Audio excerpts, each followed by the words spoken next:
Είμαι ο Φιρούς, είμαι 18 χρονών και πηγαίνω Δευτέρα Γυμνασίου.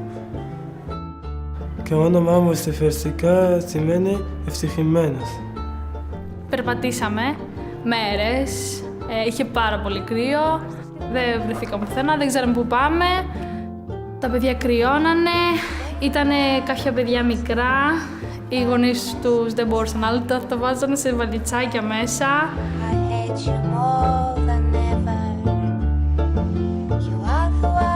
Σκέφτομαι όταν πεθάνω δηλαδή τι θα γίνει, αλλά εντάξει, το έχω ξεπεράσει αυτό πια, εντάξει, και να πεθάνω τι έγινε σιγά.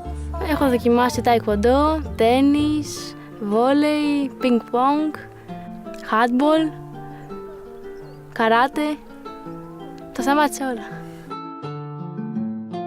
Έχω μια απορία να σε ρωτήσω. Για πες να. Πώς είναι ένας κορίτσι? Πώς είναι? Ναι. Πολύ ωραία, πίστεψέ με.